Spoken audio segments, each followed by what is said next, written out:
Good morning, dear student. Welcome to my YouTube channel. Social Science Worksheet number 33.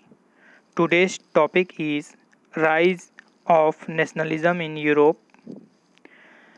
आज हम लोग इस topic को स्टडी करने से पहले यूरोप में 1815 से पहले क्या क्या परिस्थिति थी उसके बारे में थोड़ी सी अध्ययन कर लेते हैं।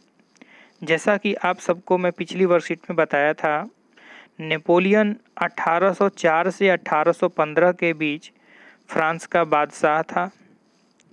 नेपोलियन ने फ्रांस में प्रजातंत्र को तहस नहस कर दिया और वहां फिर से राजतंत्र की स्थापना कर दी। लेकिन उसने प्रशासन के क्षेत्र में कई क्रांतिकारी बदलाव किए। उन्हीं बदलावों में हम उसको देखते हैं कि उसने 1804 में नेपोलियन कोड ऑफ कंडक्ट लाता है, 1804 में नेपोलियन संहिता लाता है, 1804 में सिविल कोड लाता है, जिसमें कई प्रावधान दिए गए हैं। आप लोगों ने उस पॉइंट्स को देखा था, स्टडी किया था। उनमें से एक पॉइंट था, जन्म के आधार पर मिलने वाले हर सुविधाओं को समाप्त कर दिया गया। इसने कानून में सबको समान वरीयता प्रदान की और संपत्ति के अधिकार को सुनिश्चित किया। उसने फ्रांस में अपने नियंत्रण वाले हर इलाकों में उसने नए नए सुधार किए थे। ये नेपोलियन की सबसे अच्छी विशेषता थी कि जहाँ जहाँ सुधार हो सकता था उसने फ्रांस में सुधार किया। उसने डच रिपब्लिक, स्विट्जरलैंड, इटली और जर्मनी में प्रशासनिक विभागों को सरल कर दिया। उसने सामंती व्यवस्था को समाप्त कर दिया और किसानों को दासता यानी जो किसानों को गुलाम बनाते थे और जागीर को देने वाले जो शुल्क होते थे, कर होते थे, उससे भी उसने उन लोगों को मुक्ति दिला दी। और शहरों में जो प्रचलित शिल्प कला था, ठीक है, जो शिल्पीकार थे जो अपने अपने हाथों से अच्छी अच्छी वस्तुओं का निर्माण करते थे, उनको भी जो कर देना पड़ता था उसको भी वो समाप्त कर दिया। यातायात यानी जो हम लोग परिवहन वगैरह यातायात में है और संचार के साधनों में भी उसने कई सुधार किए। लेकिन आप लोग को जान के और ताज्जुब होगा कि जब यूरोप में राष्ट्रवाद का प्रचार प्रसार हो रहा था तो 1815 में उसको जब शक्तियाँ थी, नेपोलियन को 1815 में वाटरलू के युद्ध में उसको मार दिया जाता है। और 1815 के बाद यूरोप की क्या स्थिति होती है, विशेषतः फ्रांस की क्या स्थिति होती है, उसको बारे में हम लोग जानेंगे। अब जब 1815 में ट्रीटी ऑफ वियना होता है और ट्रीटी ऑफ वियना के बाद यानी वियना की संधि होती है, उसके बाद का क्या वहाँ का माहौल होता है उसके बारे में हम देखेंगे। 1815 के बाद नए रूढ़िवाद का जन्म होता है। आज के वर्कशीट का मुख्य जो टॉपिक है वो है 1815 के बाद यूरोप में रूढ़िवाद यानी कंजर्वेटिज्म का कैसे उदय होता है, राइज ऑफ कंजर्वेटिज्म कैसे होता है, उसके बारे में हम देखेंगे। 1815 में ब्रिटेन, रूस और प्रशा और नेपोलियन की पराजय के बाद यूरोप की सरकारें रूढ़िवाद को अपनाना चाहती थी। रूढ़िवादियों का मानना था, जो रूढ़िवादी यानी कंजर्वेटिज्म थे, उनका मानना था कि समाज और देश की परंपरागत संस्थाओं यानी जो हमारे जो वहाँ की फ्रांस की जो परंपरा थी, जो शुरू से चली आ रही थी, संस्कृति, कल्चर वगैरह थी, संस्थाएं थे, उनका संरक्षण करना जरूरी था। कंजर्वेटिज्म का मानना था कि राजतंत्र, चर्च, सामाजिक ढांचा, संपत्ति और परिवार के पुराने ढांचे को बचाकर रखना चाहिए, यानी वो समय के साथ नहीं बदलना चाहते थे।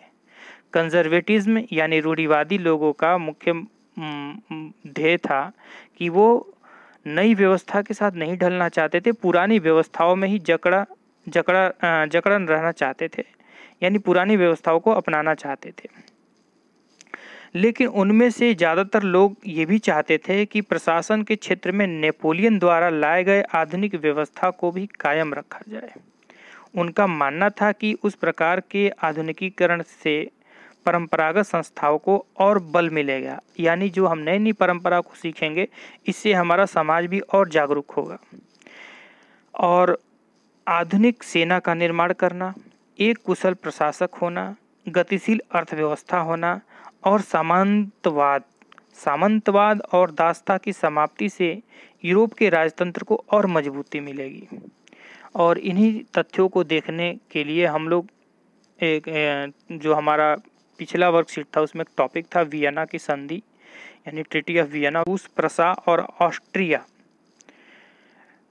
ने एक संयुक्त रूप से एक संगठन बनाकर यूरोप की नई रूपरेखा तय करने के लिए वियना में एक मीटिंग की है, वियना कॉन्फ्रेंस किया। इस कॉन्फ्रेंस की मेहमाननवाजी का जो मुख्य भार था उस पे ड्यूक मेटरनिख पे था, जिसकी इसमें फोटो भी बनी है और ये दूसरे वाले बॉक्स में लिखा भी है ड्यूक मेटरनिख। तो ऑस्ट्रिया का जो चांसलर था ड्यूक मेटरनिख, इसने वियना संधि का प्रतिनिधित्व किया था। और इस कॉन्फ्रेंस में क्या क्या हुआ था उसके बारे में थोड़ा सा जान लेते हैं। इस मीटिंग में वियना संधि का जो रूपरेखा तैयार किया गया उसका मुख्य लक्ष्य था कि नेपोलियन के काल में यूरोप में आए हुए अधिकांश बदलावों को बदल दिया जाए। और इस संधि के अनुसार कई नए कदम उठाए गए, जिसमें से कुछ ये था। पहला जो पॉइंट है जिसे हम लोग स्टडी करेंगे, आप लोगों को मालूम है कि वियना की संधि की जो विशेषताएं थी, यानी वियना संधि कॉन्फ्रेंस में ये जो विशेषताएं थी इन पॉइंट्स को लागू किया गया। पहला जो पॉइंट्स था वो फ्रांस में बुर्बो राजवंश का पुनर्स्थापना किया जाए, यानी फ्रांसीसी क्रांति के दौरान जो बुर्बो वंश था, बुर्बो वंश को सत्ता से हटा दिया गया था और फिर से उसको सत्ता में वापसी दी गई। और दूसरा जो मुख्य उद्देश्य था, यूरोप में एक नई रूढ़िवादी व्यवस्था कायम करना, यानी ये लोग रूढ़िवादी संरचना को, कंजर्वेटिज्म को बढ़ाना चाहते थे, पुरानी परंपराओं को लागू रखना चाहते थे। तो इसीलिए इन्होंने क्या किया कि फ्रांस की जो सीमा पे जो कई राज्य बनाए गए थे ताकि भविष्य में फ्रांस अपना साम्राज्य बढ़ाने की कोशिश न कर सके।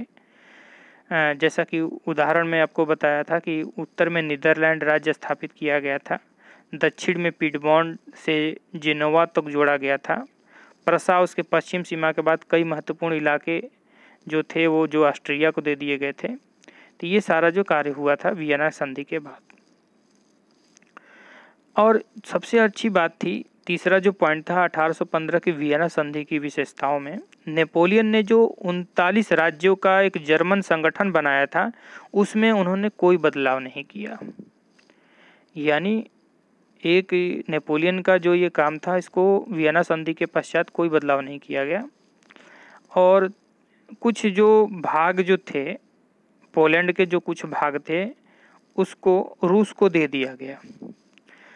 तीसरी जो विशेषता थी वो थी फ्रांस में उन इलाकों से आधिपत्य खो दिया जिसने नेपोलियन के समय जीते थे। यानी नेपोलियन जो अपना एक साम्राज्य बनाया था उसमें फ्रांस के बाहर भी कुछ इलाकों को जो जीता था, उन इलाकों को क्या किया गया,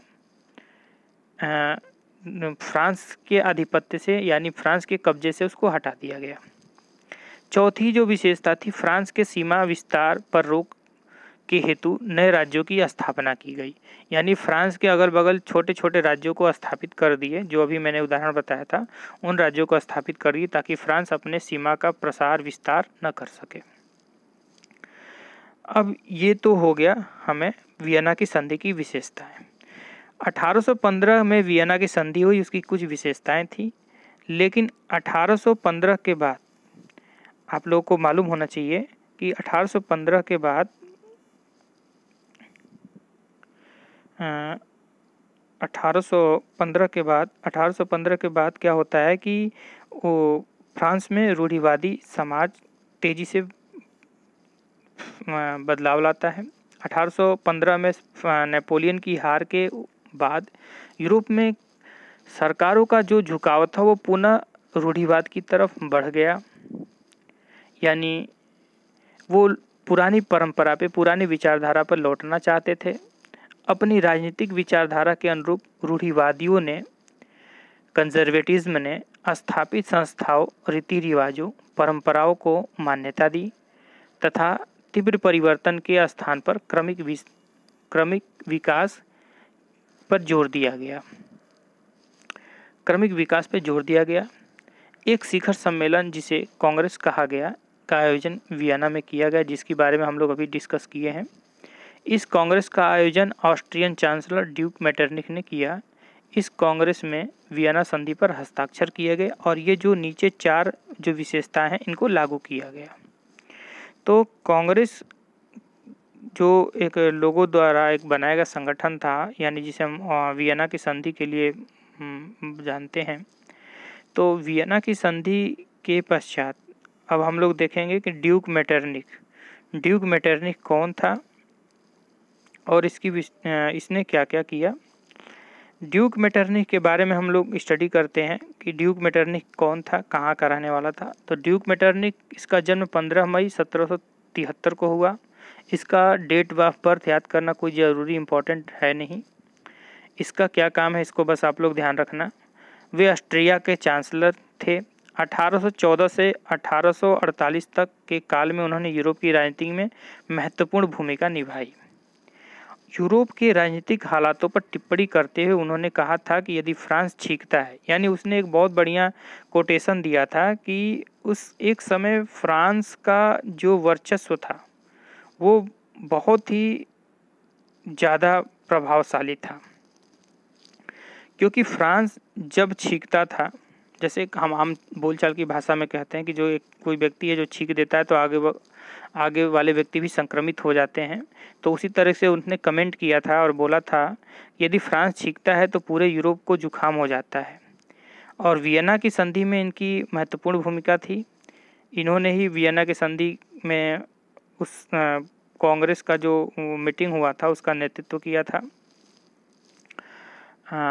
अब उसके बाद नेपोलियन युद्ध के उपरांत यूरोप की पुनर्संरचना और पुराने तंत्र, रूढ़िवादी तंत्र की पुनर्स्थापना में उसने सक्रिय भूमिका निभाई थी।